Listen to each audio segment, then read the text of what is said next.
Look at this photograph.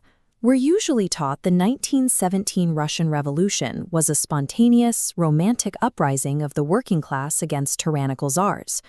Wealthy capitalist cartels in London and New York provided the planning, the leadership, and the funding, steering the movement through the same financial architecture used to build their own industrial empires.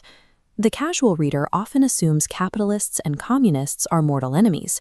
However, according to the records documented in The Creature from Jekyll Island by G. Edward Griffin, high-echelon financiers viewed the Bolsheviks as ideal business partners rather than ideological threats. Take Leon Trotsky. In 1916, he was living in New York, far from the Russian streets he was supposedly organizing. His living expenses, chauffeured limousine, and revolutionary rallies were paid for by Jacob Schiff, a partner at the Wall Street firm Kuhn, Loeb & Co. When Trotsky finally sailed for Russia, carrying a massive fund of Wall Street money, he was intercepted and arrested by Canadian and British naval personnel in Halifax Harbor. His release was secured by immediate, high-level diplomatic pressure from New York attorneys and British military officials. The effort was driven by Colonel Edward Mandell House, the closest advisor to the American president. President Woodrow Wilson himself eventually intervened, providing Trotsky with the American passport he needed to reach Petrograd and continue the revolution. If you are used to the history you were taught in school, welcome to a different perspective at the Bookish Breakdown. We prioritize this level of research to understand how power actually operates. So if you're finding value in these investigations, make sure you subscribe to join us for the next part. To funnel money and support to these revolutionaries, the cartel used the American Red Cross mission to Russia. To the general public, it appeared to be a noble humanitarian effort to provide medical relief. In reality, Wall Street financiers took over the mission, placing William Boyce Thompson, the first director of the Federal Reserve Bank of New York, at the head. He filled the team with accountants, lawyers, and bankers wearing medical uniforms as a convenient disguise. Under this banner, Thompson's group purchased 10 million rubles in Russian bonds. Then, alongside J.P. Morgan, pictured here, they funneled $1 million directly to the Bolsheviks to finance their propaganda. When Thompson returned to the United States, his deputy, Raymond Robbins, took over the operation. Robbins, a wealthy Wall Street operative, secured such influence in Moscow that he forced Lenin to dismiss a high-ranking official who had insulted him.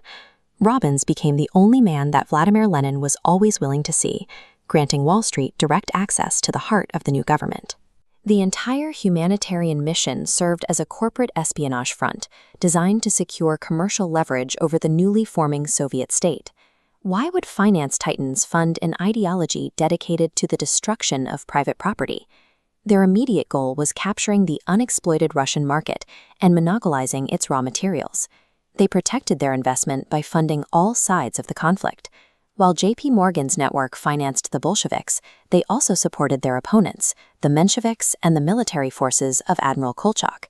This strategy ensured the victors would be obligated to Wall Street.